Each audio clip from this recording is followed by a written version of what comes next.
कोई भी सपना साकार करने के लिए सबसे जरूरी है सही कोच का होना। चुनिए आयुष दर्पण डिजिटल को और करे अपनी क्लिनिकल आयुर्वेद सीखने का सपना साकार। Download the app now.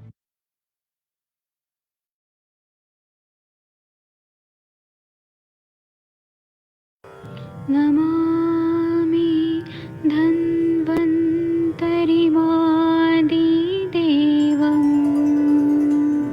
सुरासुरैर्वन्दितपादपद्मं लोके जरामृत्युनाशं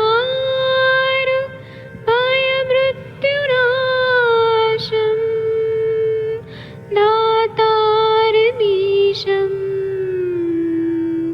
विविधौषधीनां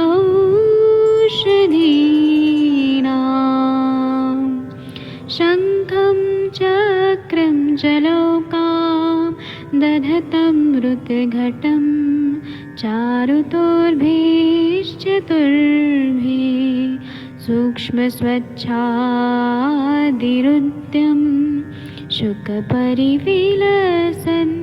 मौलिमं भोजनेत्रम् कालाम्बोदोज्ज्वलाङ्गं कटितटविलसत् चारुपीताम्बराढ्यं वन्दे धन्वन्तरिन्तं निखिलगदमिव प्रौढदावाग्निनीलम्।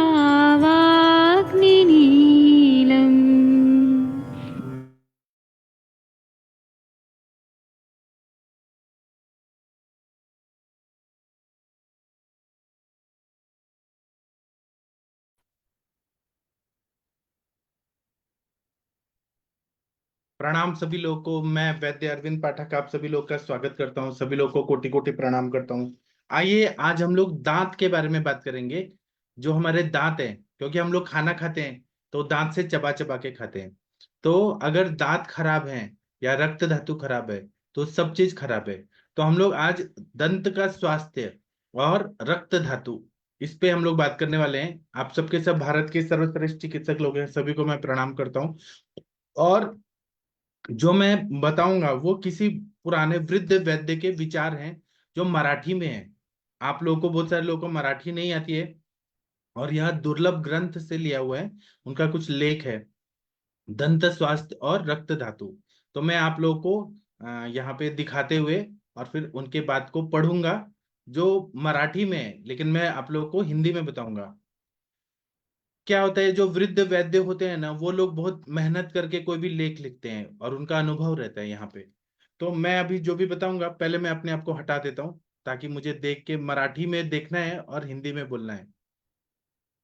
थोड़ा डिफिकल्ट होता है ये सब चीजें, लेकिन अभी मुझे करना तो है, आप लोगों को बताना है। एक वैद्य शेंडे सर थे जिन्होंने बीएमएस किया था मुंबई से। तो जब इन्होंने तिलक आयुर्वेद कॉलेज, इसमें 20 साल तक अध्यापन किया है, टीचिंग किया है। और पुणे में आयुर्वेद सम्मेलन करके एक संस्था थी, उसके वो अध्यक्ष थे। और इन्होंने पूरी लाइफ, एक तो वो डॉक्टर, मतलब वो टीचिंग लाइन में भी थे। वैद्य माधव गणेश शेंडे इनका नाम है। और पहले के जमाने में बीएमएस का डिग्री नहीं होता था, ये होता था DASF मुंबई, ऐसे उनका डिग्री लिखा है। और ये शूल रहित दंतोत्पाटन, मतलब दांत को निकालने का, उसमें पूरे महाराष्ट्र में नंबर 1 डॉक्टर, दंत वैद्य, डेंटिस्ट ऐसे थे। और पूरे महाराष्ट्र में उन्होंने हजारों लाखों ना शिविर लिया था जहां पे वो दांत की चिकित्सा करते थे। मतलब उनका बहुत अनुभव था डेंटल डिजीज में। क्योंकि इन्होंने जब प्रैक्टिस किया तब लोग जो थे, भारत में लोग अमीर नहीं थे जो डेंटिस्ट के पास नहीं जाते थे, और डेंटिस्ट लोग भी कम थे। तो ये आयुर्वेद की चिकित्सा से डेंटल जो भी दंतोत्पाटन है और दांत की बीमारियां, इस पे काम करते थे। इन्होंने जो लेख लिखा है, यह अगर मैं आयुष दर्पण के सेशन में बता रहा हूँ तो ये जरूर काम आने वाला है। अगर आपको इनका PDF चाहिए तो मैं भेज सकता हूँ, लेकिन ये मराठी में है, मराठी भाषा में है। शुद्ध मराठी भाषा में। अभी मैं पहले हिंदी में बता देता हूँ, पीडीएफ चाहिए होगा तो मैं भेज दूंगा। हमारा जो शरीर है अनेक अवयवों से युक्त ऐसा शरीर है। उसमें कुछ अवयव मातृज होते हैं, और मतलब माता से हमें वो मिलते हैं, और कुछ अवयव जो रहते हैं पितृज रहते हैं, जो अपने पिता से मिलते हैं, पिता के जीन से मिलते हैं। तो विशेषतः जो शरीर में मृदु या नाजुक अवयव हैं वो माता से उत्पन्न होते हैं। माता के जो भी अंश हमारे शरीर में आ रहा है गर्भावस्था में, ये भी ऐसे डायरेक्ट नहीं आते, गर्भावस्था में माता के शरीर से जो आता है जीन्स के थ्रू, उससे उत्पन्न होने वाले हैं। और जो कठिन अवयव हैं वो पिता के शुक्राणु से जीन्स के रूप में हमारे शरीर में उत्पन्न होते हैं, तो वो पितृज भाव रहते हैं। दंत के बारे में अगर हम लोग बात करते हैं, और दंत हो गया या फिर दंत वेष्ट हो गया, मतलब गम्स हो गए, यह मराठी में हिरड्या बोलते हैं। तो ये सब है, ये दंत मांस, दंत, ये सब का विचार करते हैं तो ये किसका है, तो पितृज भाव है। अस्थि धातु है वो किसका है, पितृज भाव है। बच्चों को दाढ़ी मूंछ आती है, ये किसका भाव है, तो पितृज भाव है। पूरा स्केलेटल जो सिस्टम है, वो पूरा बोन्स है, वो सब किसका है भाव, तो पितृज भाव है। तो पिता से हमें मिलता है, जैसे पिता का जो भी अवयव है वैसे ही संतान को मिलते हैं। तो हमें ये विचार करना बहुत जरूरी है कि दांत मतलब पूरे दांत जो हमारे दंत दिए हैं। अगर हम लोग देखते हैं तो कोई भी हमको शरीर में कोई भी चीज दिया है तो वह हमारे संरक्षण के लिए दिया है। हमारा शरीर को भगवान ने ऐसे संरचना की है कि उसको हमें रक्षा करना चाहिए। और जो दंत वेष्टन है, दंत वेष्टन मतलब पूरा जो माउथ का जो अंदर सारे दांत ऐसे ऐसे निकलते हैं, तो वो पूरा दंत वेष्ट है, गम्स के अंदर वेष्टन है, मतलब उसका वो रक्षा करता है। और ऊपर जो हमारे होंठ है, आगे का लिप्स, ऊपर नीचे का जो जबड़ा है, वो इस तरह से बनाया गया है कि वह हमारे दांतों की रक्षा करे। दांतों को पूरी तरह से सुरक्षित करके रखा गया है। शरीर का ये ऊपर से दिखने वाला भाग है, लेकिन ये सुरक्षित अंदर रखा हुआ है। और शरीर में सभी जो बोन्स हैं, दांत छोड़ के कोई भी दृश्य नहीं दिखता है, केवल दांत ही ऐसा अस्थि तत्व है जो हमें दिखता है। बाकी आप अगर फीमर बोन देखेंगे तो अंदर है, फिर क्लेविकल है वो अंदर है, ऐसे महसूस होता है ऊपर, लेकिन दिखता नहीं है। अगर हमें देखना है तो हमें सर्जरी करके ही देख सकते हैं। लेकिन दांत ऐसे अस्थि तत्व है जो हमें दिखता है प्रत्यक्ष रूप से, तो इसका बहुत ज्यादा महत्व है। और ये दांत जो है मांस से ढका हुआ है, ऊपर भी खुला हुआ है, मतलब ऊपर नीचे मांस धातु है। और इसमें अंदर मतलब मांस का कवरिंग रहता है जो गम्स हम बोलते हैं। तो हमें अगर ये चीजें चीजें नहीं देखी, हमें दांतों को नहीं देखा, तो हमें शरीर का आरोग्य भी नहीं समझता है। दांतों को देखना बहुत जरूरी है, दांत किस तरह से है, दांतों में कीड़े लगे हैं क्या, दांत पीले हैं क्या बहुत ज्यादा, दांतों का स्वच्छता कैसा है, ये सब देखना बहुत जरूरी होता है।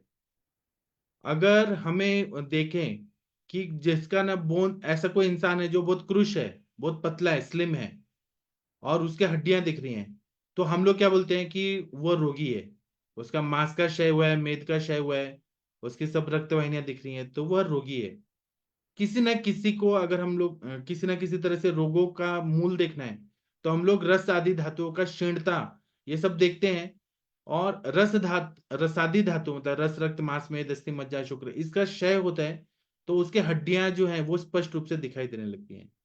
या कोई जख्म हो गया जो अस्थि तक चला गया, तो फिर उसको भरने में बहुत टाइम लगता है। जैसे अस्थि विदृधि हो गया, या फिर इंजुरी हो गया जो हड्डी तक चला गया है, बहुत टाइम लगता है उसको ठीक होने में।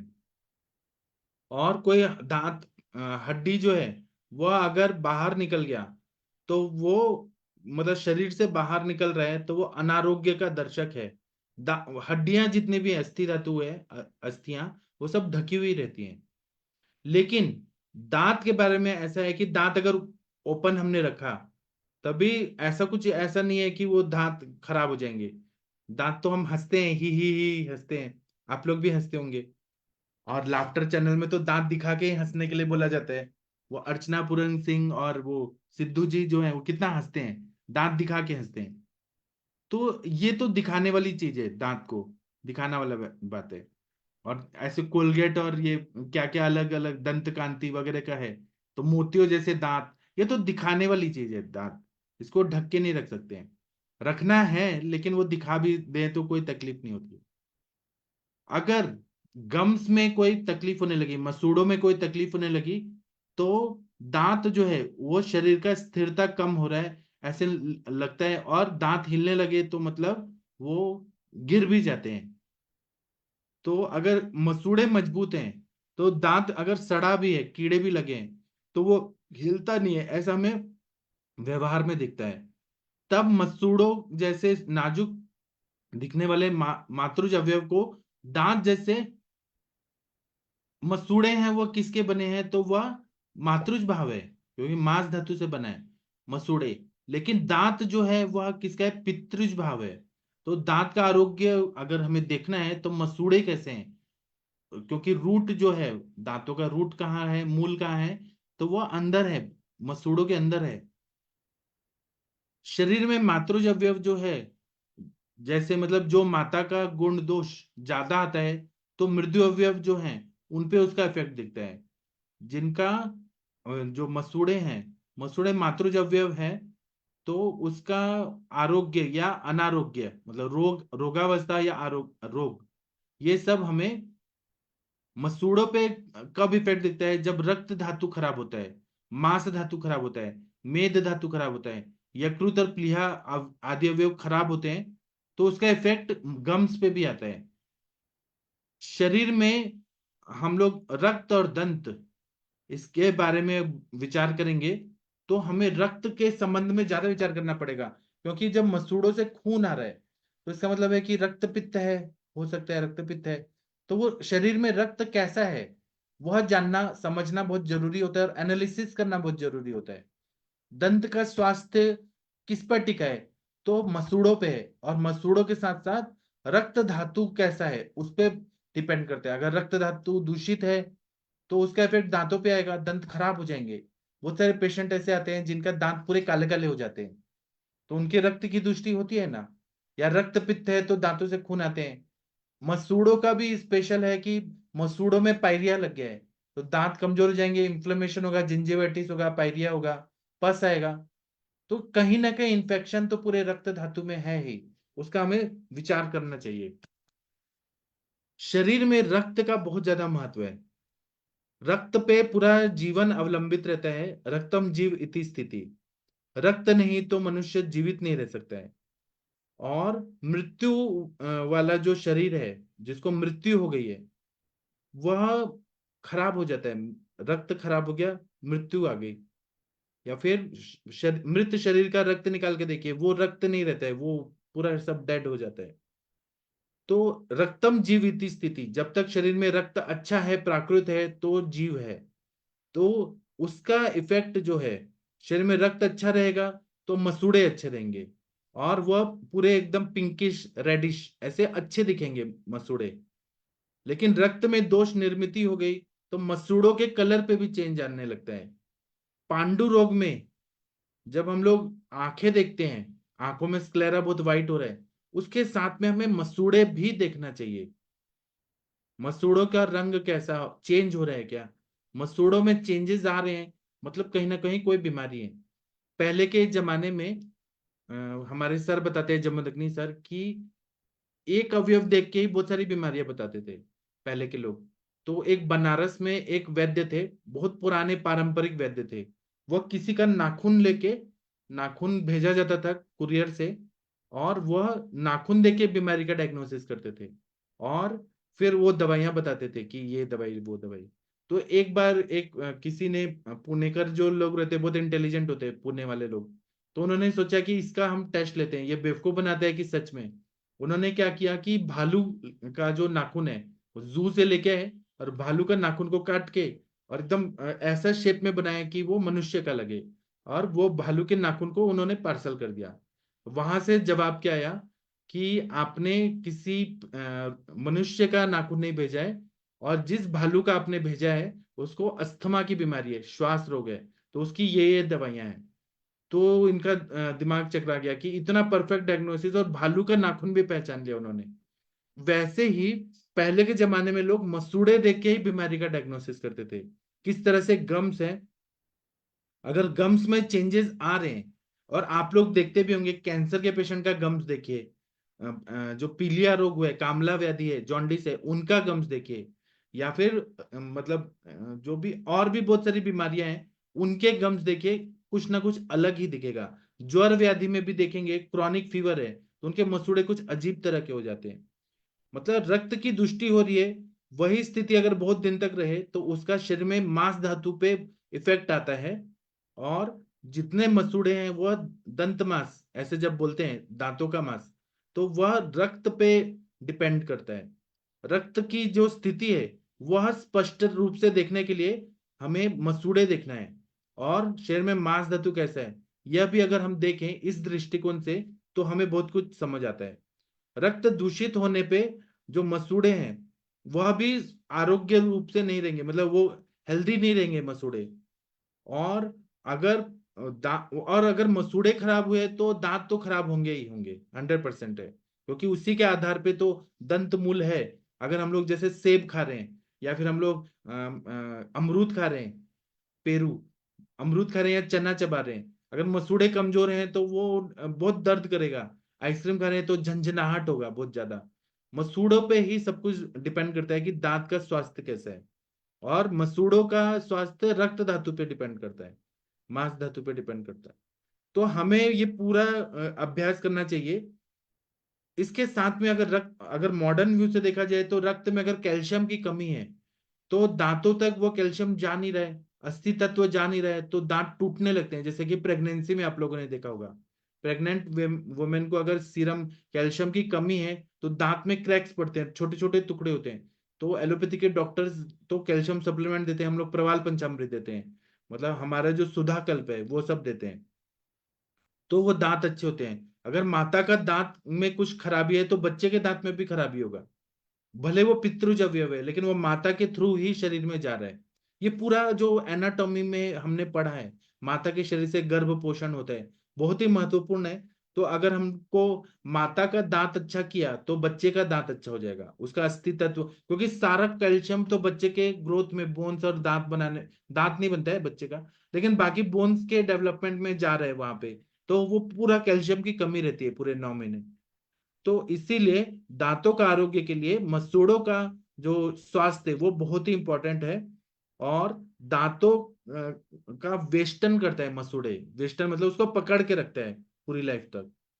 तो हमें प्रयत्न करना चाहिए। इसी तरह से अगर बिना किसी कारण से खून आ रहा है, या मसूड़े दबा देने पे खून आता है, या दांत का ब्रश करते टाइम अगर कुछ खून आ रहा है, तो या फिर ब्रश से इंजरी हो गया तो बहुत तकलीफ होती है। तो इसमें हमें रक्त धातु को देखना है। अगर मसूड़े सूज गए हैं बहुत ज्यादा, जैसे विटामिन सी की कमी होती है, या कभी कभी अपने आप बॉडी में इन्फेक्शन होता है, तो मसूड़े सूजे हुए दिखते हैं, तो हमें देखना है कि खून आ रहा है कि नहीं आ रहा है, मसूड़ों का दुखना है कि नहीं है, दुख रहा है कि नहीं, मसूड़े जो है वो स्वाभाविक रूप से अपना जगह छोड़ के, और दांत जो है ऊपर नीचे आ रहे हैं क्या, अधिदंत आ रहे हैं क्या, या फिर मसूड़े ऐसे होते हैं कि ऊपर के नीचे के दांत उल्टा पुल्टा आते हैं। तो इसका अभ्यास करना बहुत जरूरी है। तो इसीलिए हमें मसूड़ों का रोग जब हम पढ़ते हैं, ये जो दंत मूलगत रोग या दंत वेष्टगत रोग, तो उसमें हमें रक्त धातु को भी देखना बहुत जरूरी होता है। अगर हमने ध्यान नहीं दिया तो दांत गिर जाएंगे सारे। आपने वो लगाया, जैसे कि आर्टिफिशियल दांत लगाए डेंटिस्ट के पास जाके, वह भी होल्ड नहीं कर पाएगा, वो भी गिर जाएगा। तो हमें रक्त धातु को अच्छा करना बहुत जरूरी होता है। और जो जैसे 60 साल के ऊपर जो लोग हो जाते हैं, तो 60 साल हो गए या फिर 70-80 साल के हो गए, अगर उनके दांत पूरा गिर गए हैं तो वो नकली दांत देते हैं लगाने को, लेकिन दांत बिठाने के लिए कोई डेंटिस्ट तैयार नहीं होता है, क्योंकि वहां का पूरा जो मसूड़े होते हैं कमजोर होते हैं, उसमें नया दांत बिठाएंगे तो और पेन होगा, और वो पूरा क्रैक होके फट जाएगा। तो हमें वो ध्यान में रखना है ये सब बातें। और बहुत सारी बीमारियों में रक्त दूषित होता है, तो हमें रक्त की चिकित्सा करने से बहुत अच्छा फायदा होता है। कभी कभी पित्त और कफ की भी दूषित को ठीक करना पड़ता है, और पित्त कफ को दूषित ना हो इसके लिए हमें अच्छे से मंजन वगैरह का प्रयोग करते हैं। पहले के जमाने में जब DD1 था, नेशनल टीवी एक ही था, तो विको वज्रदंती का बहुत प्रचार आता था। विको वज्रदंती, डाबर लाल दंत मंजन, और कोलगेट भी पहले पाउडर फॉर्म में आता था, आप लोग को याद होगा। अभी बाद में तो ये सब आ गया, पेस्ट वगैरह आ गया, दुनिया भर की चीजें आ गई। लेकिन अपने प्राचीन आयुर्वेद में मंजन का जो है महत्व, वो बहुत ज्यादा महत्व था। और चरक संहिता में कालक चूर्ण, पीतक चूर्ण बताया है दंत रोगों में। तो हमें मसूड़ों का, रोगों का प्रतिबंधन करना बहुत जरूरी है। तो रक्त की शुद्धि करना बहुत जरूरी है। अगर मसूड़ों का बार बार पायरिया वगैरह हो रहा है तो हमें रक्त मोक्षण कर देना चाहिए, उससे बहुत अच्छा फायदा होता है। और कवल और गंडूश करना बहुत जरूरी होता है। अशुद्ध रक्त हमने निकाल दिया तो माइक्रो सर्कुलेशन होके मसूड़े मजबूत हो जाते हैं। और दूसरा क्या है कि जो इंसान निरोगी है उसका उत्तम हर समय दांत अच्छे रहने चाहिए, चमकते हुए दांत रहने चाहिए। तो हम लोग शरद ऋतु में रक्त निकालते हैं, वसंत ऋतु में थोड़ा, वसंत और अप्रैल में भी रक्त निकालते हैं, तो दांत अच्छे रहते हैं। और जिनके शरीर में पित्त दूषित होने की प्रवृत्ति बार बार होती है, तो उनको तो रक्त दुष्टि को ठीक करने के लिए शरद ऋतु में निकालना ही चाहिए। वसंत में रक्त मोक्षण करते हैं तो कफ कफ दूषित होने की प्रवृत्ति रुक जाती है। और अक्टूबर अप्रैल में प्रकृति अनुसार जो लोग ब्लड डोनेशन करते हैं वो तो सबसे बेस्ट होता है।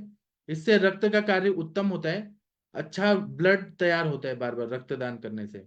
और आरोग्यजनक संपन्न रहने में हमें बहुत सहायता मिलती है।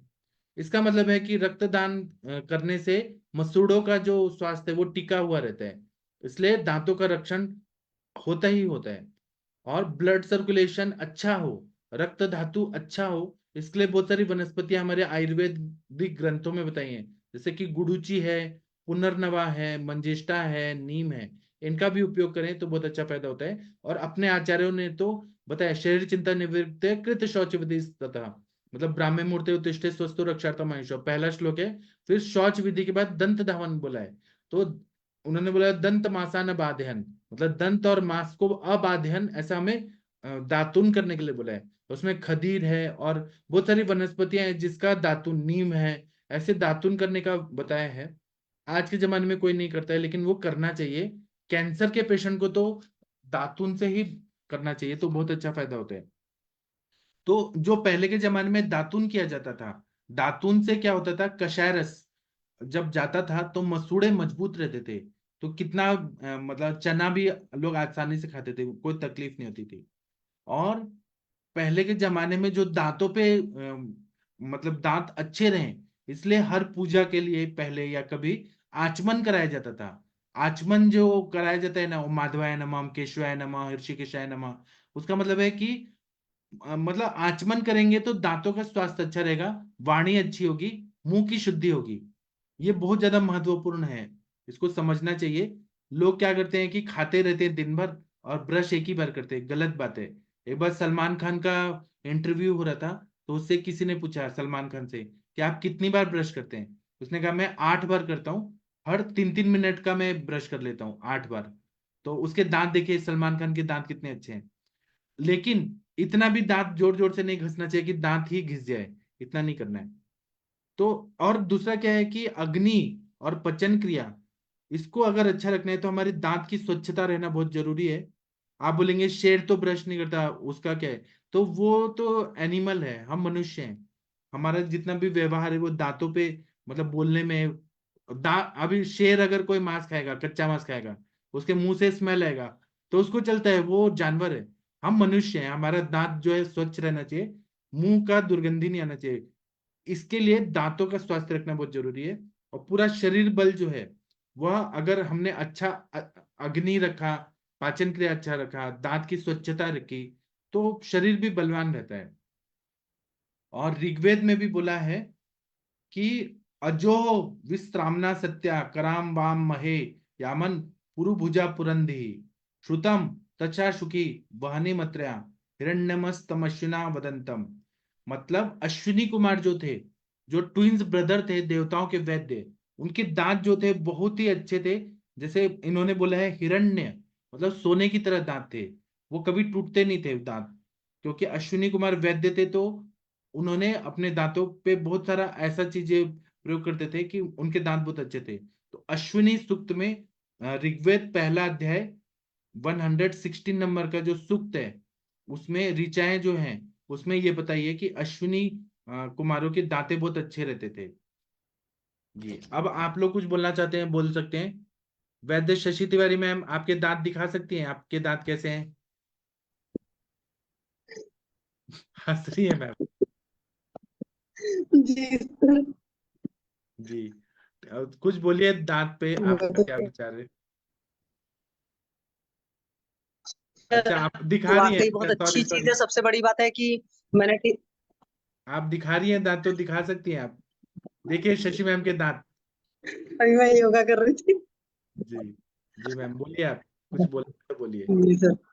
तो टीथ का तो वाकई बहुत इंपॉर्टेंट तब समझ में आता है जैसे टीथ में अगर जैसे सेंसेशन वगैरह की प्रॉब्लम आज की जनरेशन में बहुत ज्यादा हो रही है। और मैं तो कहती हूँ कि यहाँ पर भी मेन वजह आपका अग्निमांदी है। और वही पित्त, जो आपने कहा कि पित्त बढ़ा रहेगा, जिन लोगों का पित्त बढ़ा रहेगा उन्हीं को भी सेंसिटिविटी वाली भी प्रॉब्लम सर होगी। अग्निमांदी के साथ में पित्त का मतलब विदग्ध पित्त जो भी पड़ा रहेगा उसकी वजह से तकलीफ होगा। और भाई चर्वण क्रिया अगर सही नहीं होगी, तो अगर टीथ सही नहीं होगा तो अग्निमांद होगा ही होगा। मतलब अगर आप चाहे प्रॉपर चिविंग खुद नहीं करते हैं और चाहे आपके दांत कमजोर हैं, तो आज की डेट में दोनों ही चीजें सर मिलती हैं पेशेंट्स में। मेजॉरिटी लोगों को यही नहीं पता। जैसे आप बार बार बोलते हो, जैसे मैं अपना फेसबुक लाइव सेशन सिर्फ इसीलिए लेती हूँ कि भाई आप खाइए सही से, लेकिन कोई इंसान सही से खाना नहीं चाहता है। मुझे लग रहा है कि वहीं से खिचड़ी वाला कंसेप्ट या इस तरह की बहुत ज्यादा घुली चीजों का कंसेप्ट आया होगा कि बीमार होने पर लोग ऐसे ही नॉर्मल रोटी नहीं चबाते हैं, तो बीमार होने पर क्या चबाएंगे। तो जब अच्छे से चबाएंगे नहीं तो फिर खाना ऐसा लो भाई खाओ जो वाकई एकदम बिल्कुल चबाने की जरूरत ही नहीं हो। तो दांत का तो बहुत ज्यादा रोल है, क्योंकि होता क्या है कि टीथ का सारा काम है ग्राइंडिंग वाला काम। तो ग्राइंडिंग टीथ ने अगर नहीं किया तो आप स्टमक पर लोड डालोगे तो लॉन्ग टर्म में स्टमक भी कमजोर हो जाएगा, क्योंकि जिसका जो काम नहीं है बॉडी के अंदर, तो सीधे से परमात्मा ने रखा है ना, सीधे सीधे इसका ये काम है, इसका ये काम है। तो अगर आपने टीथ से काम नहीं लिया तो कुछ दिन तो स्टमक करेगा, और स्टमक करेगा तो गुस्से में करेगा। अगर हम किसी दूसरे का काम करते हैं तो हम समझते हैं ना कि हमारी ड्यूटी नहीं है। तो ऐसे बॉडी के अंदर भी आता है कि हर ऑर्गन की एक अलग अलग ड्यूटी है। तो टीथ का तो सबसे पहले तो समझ लो कि यही चीज है कि जिनके कमजोर हैं दांत, और चाहे जो सही से चबा करके खाना नहीं खाते हैं, सुकून से खाना नहीं खाते हैं, खड़बड़ खड़बड़ जैसे नॉर्मली होता है ना कि एंजाइटी के पेशेंट या डिप्रेशन के पेशेंट खाते हैं बहुत जल्दी खाना। तो मैंने एक दो लोग को देखा है, वो दिखते तो बाहर से बैलेंस्ड है। उनको सर 3 रोटियां खानी थी और मेरे सामने उस बंदे ने 5 मिनट में खा लिया। मैं सरप्राइज होकर ऐसे देखती रह गई। मैंने कहा मतलब 3 रोटियां इंसान 5 मिनट के अंदर कैसे खा लेगा। तो कुछ लोग होता है कि शायद उसको एक या 2 बार चबाते हो ऐसे ही अंदर वाला, जिसको कहते हैं कि बाद में जुगाली करने वाला सिस्टम हो गया। और इंसान के अंदर जुगाली करने वाला सिस्टम तो है नहीं। तो टीथ का एक इम्पोर्टेंस है ग्राइंडिंग के लिए, और टीथ से हम अपनी हेल्थ को भी देखते हैं। लेकिन मेन वही है डाइजेशन का है कि अगर डाइजेशन टीथ नहीं सही है तो अग्निमांद होगा ही होगा। तो मेन तो ये है। कॉस्मेटिक वैल्यू तो टीथ की वाकई बहुत बड़ी है, क्योंकि अगर टीथ में मतलब कटे फटे से टीथ हैं या फिर टीथ का शेप नहीं सही है, तो उस वजह से भी मतलब इंसान मुस्कुराने से भी वो लगता है। तीसरी एक और चीज है जो आजकल के बच्चों में प्रॉब्लम हो रही है सर, उनके दांत एक के ऊपर एक चढ़े रहते हैं। वो दांत इसलिए चढ़े रहते हैं कि बच्चे बचपन से ही बहुत सॉफ्ट सॉफ्ट खाना खा रहे हैं। अब हमारे टाइम में क्या होता था कि मुझे याद है कि 2-3 साल का भी बच्चा होता था ना, तो उसको जो गन्ना होता था, हम लोग क्या तो ऊख बोलते हैं, वो उसको पकड़ा दिया जाता था। चूस पाए ना चूस पाए वो उसकी क्षमता है। तो मेरे ख्याल से 3-4 साल का बच्चा तो गन्ना चूसने की जहमत उठाता था, खुद ही करता था। चाहे उसके पूरे, मुझे याद है कि जो साइड पे हैं मतलब लिप्स पूरे कट जाते थे, बहुत बार तो खून सा बहता था, लाइन बनी रहती थी, बट माँ बाप उन चीजों की परवाह नहीं करते थे। अब आजकल के अगर बच्चों को कट जाए तो माँ बाप परवाह करने लगेंगे कि मेरे बच्चे की ब्यूटी खराब हो गई। और उसकी वजह से सबसे बड़ी ब्यूटी खराब हो रही है जो टीथ की हो रही है। क्योंकि जब गम्स प्रॉपरली डेवलप नहीं होंगे, जॉ बोन अच्छे से प्रॉपरली डेवलप नहीं होगी, तो भाई वहां पर तो टेम्पररी टीथ 20 है, और 20 में जब 32 को आना है तो जॉ बोन बहुत अच्छे से बनी होनी चाहिए, मसल्स अच्छे से डेवलप होने चाहिए वहां की। और ये जो बच्चे खाते हैं सॉफ्ट सॉफ्ट खाना, जो भी वजहों से, चाहे माँ बाप का प्यार है चाहे बच्चों ने भी, मतलब मैं माँ बाप का ही प्यार ज्यादा कहूंगी, क्योंकि बच्चे को शासन देना भी, ताड़न देना माँ बाप का ही हक है। तो मैंने इस चीज को हमेशा प्रमोट करती हूँ कि भाई हार्ड हार्ड खाना खिलाइए। जैसे पुराने टाइम में बच्चे गन्ने का जूस मतलब गन्ना चूसते थे, दाना खाते थे, दाना खाने में मतलब गेहूं चने भुने भुने खाते थे। तो जो भुने भुने गेहूं चने मक्के खाते थे, मक्के में वो फुला हुआ दाना नहीं, जो सर उसका अपने यहाँ क्या बोलते हैं, मुझे पर्टिकुलर वर्ड नहीं याद आ रहा है, जो सिर्फ सीड ही रह जाता है, बस वो हल्का सा भुना होता है, तो उसको मतलब चबाने में काफी भुंजा मेहनत बोलते करनी हैं, पड़ती है। भुंजा बोलते हाँ हैं, भुंजा। हाँ, नहीं भुजा तो पूरा ही बोलते हैं, जो पर्टिकुलर सिर्फ वो मक्का बचा रह जाता है भुना, वो मतलब फुलता नहीं है, वो सिर्फ दाने फॉर्मेट में रहेगा, तो जब आप उसको दांत से तोड़ोगे ना तो बहुत ताकत लगती है। अगर आज की डेट में हम लोग सोचे, तो जो छोटे छोटे बच्चे जब इस तरह का मतलब हार्ड हार्ड चीजें खाएंगे, तो एक तो उनका टीथ भी प्रॉपरली डेवलप रहेगा, और माँ बाप की एक बहुत प्राइमरी ड्यूटी है कि उनको बचपन से ही मतलब जब बच्चे को खिलाना शुरू किया तभी सुकून से मतलब उसको बोलो कि हाँ बेटा जी इतनी बार चबाना ही चबाना है। तो एटलीस्ट अगर आपने 32 बार बोला है तो सामने वाला 25-30 बार तो चबाने की कोशिश करेगा ही ना। और शुरुआत में ज्यादा प्रॉब्लम है तो बोलो भाई आप खुद ही मतलब हर बाइट को काउंट करो हर बार। तो इंसान जब इतना अवेयर होकर के खाएगा 5-6 महीने तक लगभग, तब जाकर उसकी धीरे धीरे आदत बन जाएगी, और जितना ज्यादा हेल्दी मतलब दांत होंगे उतनी बढ़िया उसकी डाइजेस्टिव फायर होगी, या कह सकते हैं कि अन्न का पचन उतना बढ़िया होगा। तो एक तरीके से अगर हम सही सोचें तो पूरा पूरा मतलब आपकी जो टोटल हेल्थ है वो दांत पर डिपेंडेंट है। जी सर, थैंक यू सर।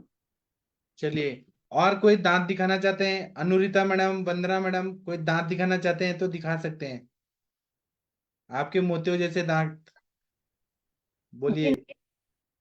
हाँ अनुरिता मैम, बोलिए बोलिए। जी सर, हमारे टाइम में बोलते थे ना दांत दिखा रहे हो ये बात सही है। लेकिन अभी का टॉपिक है ना, तो हमें दांत देखने का मन कर रहा है। नहीं सर, वो तो है ही, और वो सही बता रहे हैं आप, जिस तरीके से पढ़ाते हैं ना उस तरीके से दिमाग में घुस जाता है। नॉर्मली इंसान जब किताब में पढ़ता है तो वो चीजें नहीं समझ पाती, बट आपका वे ऑफ एक्सप्लेनेशन बहुत एक्सलेंट है। जी सर, थैंक यू। चलिए अनुरिता मैडम, आप अपना दांत दिखाना चाहती हैं क्या? आपके कितने अच्छे दांत है मैम, या फिर कोई और बोलिए।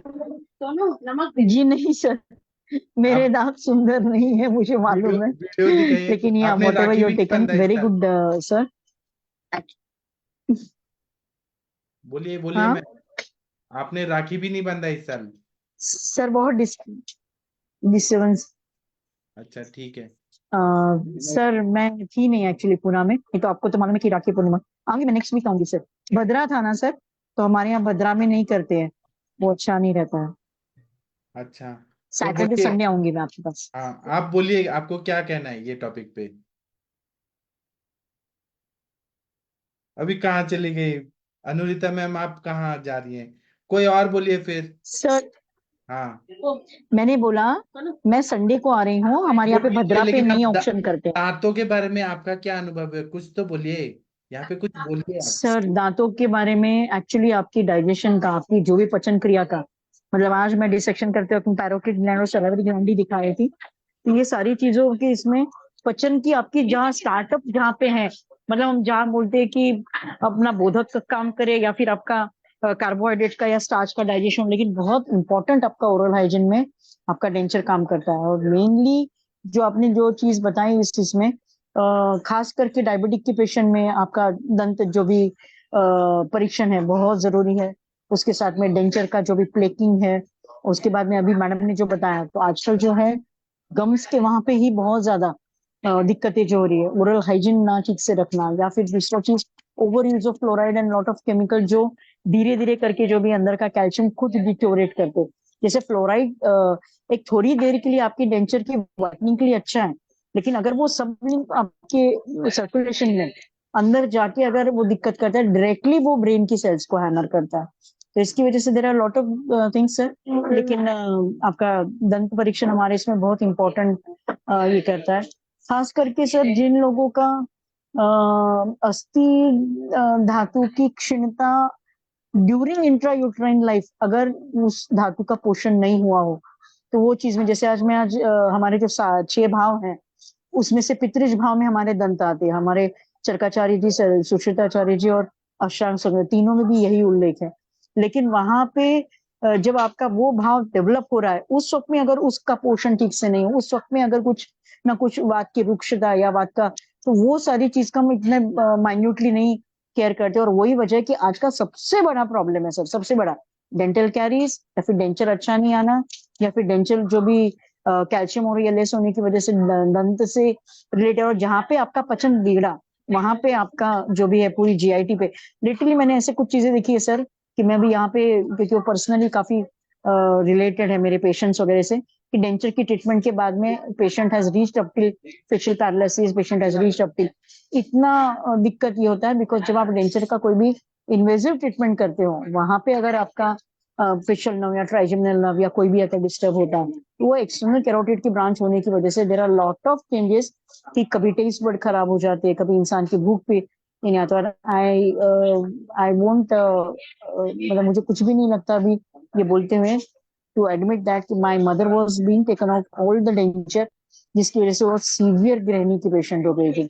उनका डेंचर का ट्रीटमेंट 2021 में हुआ, 22-23 उनका कंप्लीट अग्निमांदे और पांडु था, और ये वजह से मैं ये, actually you understand I am too much into disturbance, लेकिन वो पांडु, वो ग्रहणी दृष्टि और वो सारी चीज, it led up to complete अग्निमांद्यता, and further she lost around about 17 to 20 kg weight loss. तो ये सारी दिक्कतें इतनी सीवियर हो सकती है कि अभी हमारे घर में कोई भी डेंचर का इन्वेजिव ट्रीटमेंट करने के लिए डरता है, इसलिए मैं ओरल हाइजीन, कवल, गंडूश, ये सारी चीजें बहुत प्रमोट करती हूँ। और मेनली हम जब मतलब पितृज भाव की वजह से इसके, जब आप बेबी प्लान कर रहे हो उसी वक्त में उस भाव की तरफ ध्यान देना चाहिए, क्योंकि आज मेरी आत्मज और पितृज भाव पे बहुत ज्यादा डिस्कशन हुआ। Thank you sir taking for a very, it is not a small topic, it is very main topic, क्योंकि अगर आपके दांत और आपका ओरल हाइजीन और इससे रिलेटेड अगर आप बहुत अच्छी तरह से अपनी दिनचर्या में इन्वॉल्व करें, तो आप ग्रहणी से लेके आपके पचन तक पूरी प्रोसेस आप बहुत अच्छी ट्रिगर करते हो। बहुत अच्छा बताया मैम आपने। डॉक्टर वीना मैम, अभय सर, अपने दांत दिखाइए, कुछ बोलना चाहते हैं आप लोग? सर, अपना आपने दांत दिखाना चाहती हैं? आपने और अनुरीता जी ने सब तो बता दिया है, मगर इसमें मैं स्नेहिक गुंडू ज्यादा यूज करती हूँ सर, और रोहितकादि क्वाथ, एक क्वाथ है, तो उसमें रोहितक है, पथ्यादि क्वाथ है सर, रोहितका और हरितकी, ये दो है। उसमें जवखार डाल के जो यकृत लिहा पर डाइजेशन का जो आपने बात बोली, वो बिल्कुल सच है। दांत अच्छे, मौखिक कैविटी अच्छी रहनी है तो पचन अच्छा रहना चाहिए, तो पथ्यादि क्वाथ उसमें बहुत अच्छा उपयोग में आता है। और कुष्ठादि प्रतिसारण मैं तैयार करती हूँ सर, इसमें कुष्ठ है, दारू हरिद्रा, हरिद्रा द्वय है, मैं मिक्स करती हूँ, मंजिष्ठा, पाठा, कुटकी और नागरमोथा, और उसमें भीमसेनी कापूर मिला के और थोड़ा गैरिक मिला के दंत मंजन, इसका बहुत अच्छा उपयोग होता है सर। और इरी मेदादी तेल है ही, उसका स्नेह गंडू से बहुत अच्छा उपयोग होता है। मेरे प्रैक्टिस में मैं ये यूज करती हूँ हमेशा। Thank you sir. Thank you ma'am. आप लोग को मालूम है जो हमारा देश का नाम है भारत, तो जो भरत थे ना, जिनके नाम पे देश का नाम है भारत, शकुंतला की कहानी मालूम होगी आपको? तो जो भरत थे ना, वो क्या करते थे, शेर के बच्चों के दांत गिनते थे। आप लोग को ये मालूम है कहानी, स्टोरी मालूम है?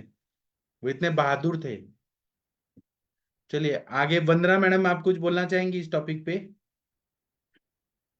हरिहर सर, आप कुछ बोलना चाहेंगे? आपके दांत दिखाइए सर, हरिहर सर। सर मेरे तो 76 हो गया, लेकिन अभी तक कोई दांत में कोई प्रॉब्लम नहीं है सर। अच्छा, आपके दांत दिखाइए सर। हाँ सर, ये वीडियो मोतियों चालू जैसे, करूं?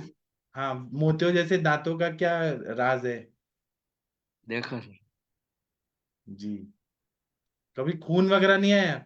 मसूड़ों में कुछ तकलीफ कुछ नहीं भी हुआ? नहीं, कभी दर्द भी नहीं हुआ। और सर सुबह में एक बार 2 से 3 मिनट ब्रश करता हूँ बस। अच्छा। और ब्रश में दंत क्रांति, थोड़ा सा नमक अच्छा। और नींबू का रस डाल के शांति से ब्रश कर लेता, बिल्कुल इतना सर बढ़िया दांत हो जाता है ना, कभी उसमें कभी दाग दुगी नहीं पड़ी अभी तक। जी, बहुत अच्छा सर, बहुत अच्छा। और कभी दर्द भी नहीं हुआ, कुछ इसमें कोई तकलीफ भी नहीं है। पूरा दांत है, 76 हुआ मेरे को। जी, बहुत अच्छा बताया आपने। Thank you sir sir. नींबू और नमक से करते हैं कि उसमें सरसों का तेल भी डालते हैं? नहीं, सरसों का तेल नहीं डालता हूँ। हम्म। मान लो कि हफ्ते में एक बार मैं ऐसे नींबू, सिंधा नमक और दंत क्रांति की पेस्ट तीनों को मिला के बस मैं ब्रश तो 1.5 से 2 मिनट, ज्यादा से ज्यादा बस 3 मिनट, तो इतना बढ़िया दांत सफाई हो जाती है कि सारा दिन अच्छा लगता है। और खाना खाने के बाद या तो बस खाना ही खाता हूँ मैं, और तो कुछ पीता तो नहीं हूँ, चाय दूध कॉफी ऐसा तो कुछ नहीं लेता हूँ, पर उनके बाद एक बार कुल्ला कर लेता हूँ और कोई जरूरत नहीं पड़ती। हाँ, कुल्ला करने से भी बहुत सही रहता है। जी हाँ, जब सच्ची। भी कुछ मुंह में डाला तो कुल्ला तो कर लेता हूँ। ऐसे तो कोई खाने की तो याद है, बस 2 बार खाना ही खाता हूँ। और सुबह में मैंने आपने को बताया था थोड़ा दूध, जी थोड़ा इतने ज्यादा 50 ml दूध ले लेता हूँ। जी, बहुत अच्छा बताया सर आपने, थैंक यू आपका। और कोई बोलना चाहते हैं? डॉक्टर सपना खत्री मैम, आप अपना दांत दिखाइए। अभय सर, वंदना मैम का दांत देखिए आप लोग। वंदना मैम बोलिए आप कुछ। वैद जी अच्छे दांत नहीं है ज्यादा। सब अच्छा है आपका। आपका पूरा फेस जो है वो देवी माता जैसा है फेस। जी, बताइए मैम, आप कुछ लेकिन दांत पे बोलिए। ये बिल्कुल एकदम मतलब एक्सपीरियंस बात है वैद जी, कि जैसे रक्त दुष्टि होती है तो जिंजिवाइटिस वगैरह मतलब उन पेशेंट्स में अमूमन हिस्ट्री लेने में दिखती ही है, और दांतों को दबाने में, मसूड़ों में दर्द हो रहा है। और जैसे ही इसको रक्तपाचक देने के बाद फिर पोषण शुरू करते हैं, तुरंत ही जो है वो आराम आता है। जी, बहुत अच्छा बताया मैम आपने। कवल और गंडूश जो है उस पे एक लेक्चर हम्म। लूंगा, तो मैं बताऊंगा अलग अलग त्रिफला क्वाथ का कवल, पंचवल्कल क्वाथ का कवल, गंडूश, ये सब से बहुत दांत मजबूत हो जाते हैं। और जी अगर मतलब जैसे हम लोग यूजुअली मुंह में छाले वगैरह पड़ते हैं तो उन लोगों को इर्मिदादी तेल का बताते हैं। यूजुअली घरों में सबके नारियल का तेल, घृत या सरसों का तेल भी रहता है। तो अगर पित्त नहीं है ज्यादा और केवल हल्की फुल्की चीजें हैं तो ठीक है, नहीं तो सबसे बेस्ट जो है वो तिल तेल अच्छा रहता तिल है वैद तेल, जी। हाँ, दंत के लिए तिल तेल का कवल, गंडूश। जी जी जी जी। और आपको याद होगा पहले बचपन में हार्ड चीजें चबाने के लिए बोला जाता था कि चने चबाओ। आज कोई जी जी। चबाता है क्या चने होने कुछ? और आजकल पिताजी वगैरह सब दातुन ही करते थे। हाँ, दांत कितने मजबूत होते थे। जी जी। दांत मजबूत भी होते थे, साथ में रिसीड नहीं करते थे। जो मसूड़े हैं आजकल रिसीड कर जाते हैं, तो जी वो जबकि दातुन से करते थे तभी रिसीड नहीं करते थे। तो पहले दातुन को बहुत अच्छे से चबाया जाता था, जब वो एकदम सॉफ्ट हो जाती थी हाँ तब हल्के हल्के धीरे धीरे दांतों को तब और ये प्रक्रिया चलती थी वॉकिंग के दौरान। पूरे हाँ टाइम वॉकिंग होती रहती थी और दांत में वो पड़ी रहती थी। या मम्मी लोग जो हैं घर के काम करते करते दांत मतलब वो करते रहते थे। तो मैंने मेरी सिस्टर, मदर और उनको देखा था। उन लोग तो बिल्कुल मतलब जैसे एक रिचुअल था। और उनके दांत, पिताजी तो जाते जाते तक सारे दांत थे एकदम। और दीदी के मेरे आज भी बहुत ही प्यारे दांत हैं, एकदम अच्छे। तो और इसका अभी जैसे गणेश चतुर्थी आता है, उसके बाद में जब पंचमी आता है तो एक ऋषि पंचमी करके एक होता है, ऋषि पंचमी। उसमें अपामार्ग का दातुन बना के करने को बोलते हैं, एक नियम है कुछ, ऋषि पंचमी, इसमें अपामार्ग। वैसे कुछ आप इसके ऊपर भी आप थोड़ा सा बोलिएगा, दातुन के ऊपर। जी अलग अलग दातुन जो कौन कौन सी हैं, किस किस दोष को करती हैं शमन। जी, मैं जी पूरा लेक्चर बना के आऊंगा फिर बताऊंगा। चलिए ठीक। हम लोग ना अभय सर का सुन लेते हैं। अभय सर कुछ बोलना चाहेंगे? डॉक्टर अभय सर, आपके दांत दिखाइए। सर नहीं, अभी ये और डायबिटीज की वजह से मेरे खराब है। अच्छा, ठीक है। कुछ बोलना चाहते हैं बोलिए। वर्षा मैडम, आपका दांत दिखाइए। कुछ बोलना चाहती हैं बोल सकती हैं। प्रीति मैम कुछ बोलिए आप। आदित्य सर, आप कुछ बोलना चाहेंगे दांतों के बारे में? दांत और रक्त धातु, इसमें आपका क्या विचार है सर? डॉक्टर आदित्य सर, बोलिए सर। आपके सर दांत दांत। दिखाइए। आपके दांत दिखाइए, हमें देखना है। सर, अंधेरे में हूँ मैं सर थोड़ा। अच्छा ठीक है। सर एक्चुअली मैं दांत और आ, पहले मेरे दांत एक्चुअली में घिसे थे सर, मतलब जब मैं 25 ईयर्स का था। तो उसके बाद धीरे धीरे आयुर्वेद से ही इसका हल है। जैसे अगर काला कीड़ा जिसे बोलते हैं, ब्लैक कलर का पड़ जाए, तो एलोपैथी में कोई उसका इलाज भी नहीं। तो पहले शुरू में मैंने अकरकरा इस्तेमाल किया था। फिर उसके बाद पता चला कि मौलसी की छाल, स्वर्ण गैरिक और ये नीला तोता, ये बबूल, इनका स्फटिक, ये बहुत अच्छा कारगर है। और ये पायरिया ठीक कर देते हैं, काले कीड़े निकाल देते हैं, फिटकरी का फूल उसमें जो रहता है। और फिर और पता चला कि जो आयस मतलब जो लोहा रहता है उसका भृंगराज के साथ कॉम्बिनेशन करके सिद्धा मेडिसिन बनती है, आया भृंगराज करपम। वो अगर ढंग से बनाई जाए तो वो दांतों में काफी काफी इफेक्टिव है सर। मतलब वैसे तो है, होने को तो काला पाउडर रहता है, लेकिन वो दांतों की ग्रोथ के लिए, और अस्थि धातु मतलब नख में भी ग्रोथ होना चालू हो जाता है सर। इतना ही मेरा एक्सपीरियंस है जी सर। जी। और डॉक्टर महाजन सर, आप कुछ बोलना चाहते हैं? हाँ जी, प्रणाम सर। हाँ प्रणाम सर, बताइए आपके दांत दिखाए सर। दिखा सकते हैं तो दिखाइए, नहीं दिखाना है तो कोई बात नहीं। खोल नहीं रहा वीडियो। अच्छा, मैं भेजता हूँ। हाँ देखिए, मैंने वो दिया है, हाँ जी, हाँ जी। खोलिए। हाँ, महाजन सर के दांत देखिए। वीडियो नहीं खुल रहा, अच्छा, ऑडियो तो खुल गया। देखिए वहां क्लिक करिए जो मैं भेज रहा हूँ। नहीं हो रहा? ठीक है, ऐसे ही नहीं हो रहा। बताइए, फिर ऐसे ही बताइए सर। हाँ, दांत मेरे 2 विजडम टीथ निकल गए हुए हैं। तो डेंटिस्ट अपने घर के ही थे, कोरोना में तो वो एक्सपायर कर गए। ठीक है। डॉक्टर महेंद्र सर, आप कुछ बोलना चाहते हैं? डॉक्टर महेंद्र सर, इस टॉपिक पे आपका कोई विचार है तो कहिए। सर, अग्नि अग्नि का ही इसका स्वरूप है, और अपने खाने का इसका जैसे महत्व है। अपन जो जो खाते हैं उसका तरह ही अपने दांत का और जीभ का और मसूड़े का इनका फर्क पड़ता है। और साथ में यदि जो शुक्र धातु है उसका भी फर्क पड़ता है। शुक्र धातु और रक्त धातु जितनी अच्छी होंगी अग्नि, उतने अच्छे दांत होंगे। क्योंकि कई देखा है कि यदि इनका शुक्र कमजोर होता है उनके भी दांतों की स्थिति खराब जल्दी होती है। जी, सही और बताया। इसमें अपन जो ब्रश करना है, गन्नों से बहुत अच्छा आराम मिलता है, दांतों में भी और दांतों में भी। जी, आजकल और सर कुछ जनरली में फ्लॉसिंग के बाद पेस्ट वगैरह इनकी बजाय यदि अपन जो पुराने टाइम में करते थे, राख और तेल, ये सरसों का तेल और नमक, इसको मिला के उससे दांत बहुत अच्छे साफ होते हैं। पुराने टाइम के लोग बात तो अब भी उसी को करते हैं सब। जी, ठीक है। और कोई कुछ बोलना चाहते हैं इस टॉपिक पे? वो सरसों हल्दी वो तो सब लगाते ही है सर। जी। मैं 1965 65 की बात कर रहा हूँ। उस टाइम में मेरी बुआ जो नहीं ऑफ हो गई, उनके मैरिज में गया था। और वो मेरे फादर के दादा थे। उसने मुझे एक प्रयोग दिया कि किसी को किसी भी दांत की तकलीफ हो तो ये कर लो। तो उसी टाइम तो मेरे को आयुर्वेद का कोई ज्ञान ही नहीं था सर। तो उसने बोला कि सिंधा नमक ले लो और उसमें आग के दूध में पूरा भिगो के रख दो। फिर उसकी छोटी छोटी चक्रिकाएं बना लो और उनकी भस्म बना लो सराव संपुट में। और उनके बराबर उस नीम के पत्ते की मस्सी उसके मिला लो। किसी भी दांत की फरियाद हो तो उसे दे देना, बहुत अच्छा हो जाएगा। फिर हमने सर ये उसी टाइम में भी बनाया था और हजारों मरीज को दिया था। सब जिनका दांत दुखे वो वैसा ही ले जाते थे और उनके ज्यादा फायदा होता तो सर ये फॉर्मूला लिख दीजिए ना ग्रुप में, लोग और भी यूज था करेंगे। सर।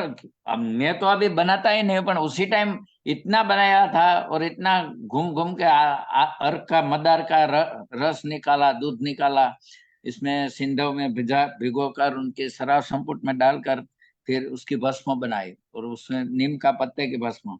तो सर बढ़िया फायदा होता था और अभी भी बढ़िया हो रहा है। लेकिन वो हमारे एक रिश्तेदार ने मैंने दिया, सब बनाते थे, किलो किलो 2-2 किलो बना के सबको देते थे ऐसे। तो सर अभी भी बना के दीजिए ना सबको। हाँ अभी बनाऊंगा सर, मेरे को आज ही आ गया। अभी तो इतने साल से नहीं बनाया, 15-20 साल आप से। बनाइए सर, और ना वो सभी आयुष दर्पण के सभी डॉक्टर को दे दीजिए, सभी के सर दांत। और मदार मेरे का दूध, मदार के दूध में नमक इतना डालना है कि बस वो भीग ये जाए और पूरा उसके बाद पूरा भिगो जाए और उनको ऐसे खरल बत्ते से ऐसे करके फिर उनकी चक्रिका बना लेना, छोटी छोटी, हम्म, हम्म, 1 रुपये की साइज, सुखा देना। सूखने के बाद शराब संपुट में डाल के फिर उसकी भस्म बना लेना। और नीम की पत्ती की भी हाँ, बनानी है और बस। वो जितनी वो फिर भस्म बनती है उसके साथ वो नीम के पत्ते की भस्म बना लो। और फिर दोनों को मिला के उसको उसका पाउडर और बनाना दांत है। में घिसने का, अगर दांत का दर्द हो, दांत में कोई मसूड़े की सूजन हो, दांत में खून आता हो, सब में अच्छा फायदा करता है। ठीक। बहुत अच्छा बताया तो सर उसी आप। टाइम पे तो कोई ऐसे कोई नहीं था, तो सब ले जाते थे, हजारों को दिया है। और वो तो सर बोलते थे आप बस आयुष दांत दर्पण के में। सभी वैद्यों को दीजिए ना सर, आप बना दीजिए, फिर मैं सबको भेज दूंगा, शशि मैम को भेज दूंगा, सबको भेज दूंगा मैं। बाप रे, मेरे को बनाना पड़ेगा सर। तो बनाइए ना, आपके पास तो जंगल है, पूरा गिर का जंगल है, आपको तो सब मिल जाएगा। सर एक ये फार्मूला ना जो है, इस पर अगर हमारे पे डाल देंगे ना ग्रुप में, तो हम खुद भी ट्राई कर सकते हैं बना के। हाँ सर, हरिहर दो सर ही आप डाल दीजिए। सर, दो ही चीज है, सिंधा नमक और अर्क के दूध में मिला दो, फिर उनकी भस्म बना लो सुखा के। जी, तब भी आप लिख और दीजिए सर, जो लोग हाँ अटेंड। हाँ, हरिहर लिख सर, देता हूँ। एक बार आप बनाओ और उसका एक वीडियो बनाओ, क्योंकि देखो प्रैक्टिकल में अलग सी चीज होती है और आपने बनाया हुआ है ना, तो थोड़ा सा मेरे को भी आइडिया लग जाएगा, फिर हम भी बनाएंगे। जी सर। हाँ हाँ और सर प्लीज। और आप बनाओगे तो ले भी लेंगे, लेकिन एक बार प्लीज आप मैं बनाओ, उसका वीडियो भी बना अगर लेना। आपकी फरमाइश है तो मैं जरूर बनाऊंगा, लेकिन इस उम्र में मेरे को जंगल में जाना लेना ने मेरे को दिक्कत हो जाएगी। तो आपके मैं भक्त लोग बनाऊंगा, हैं ना, जरूर धन्ना भाई। बनाऊंगा। वो धन्ना भाई और राम भाई साथ में लेके बनाएंगे, जरूर बनाएंगे। हाँ चलो ये थोड़ा ये धूप बुप निकले ना, हाँ सीजन कम हो जाए बारिश की, तो मैं बनाऊंगा, जरूर हाँ बनाऊंगा 100%। हाँ बनाइए सर। जी जितना ठीक है। बनाओगा सभी को, आप सभी वैद्य को बांट देंगे हम। हाँ जी सर, ठीक है सर। अभी और कोई कुछ बोलना चाहते हैं कि मैं सेशन बंद करूं? मुझे 7 बजे भी बस्ती का सेशन लेना है, तो फिर मैं अभी सेशन बंद करता हूँ, फिर हम लोग 9 बजे मिलेंगे। ठीक है, जी थैंक यू, प्रणाम सभी लोगों को। फिर मैं संभाषा में बोल नहीं पाऊंगा तो आप गुस्सा मत होइएगा, क्योंकि मुझे जी बहुत जी, जोर लगा के बोलना पड़ता है। हाँ वंदना मैडम कुछ बोलना प्रणाम। चाहती हैं आप? नहीं नहीं, बस भाई जी थैंक यू बोल रहे थे, बहुत अच्छा सेशन। जी thank you ma'am, thank you, प्रणाम सभी लोगों को, थैंक यू। प्रणाम।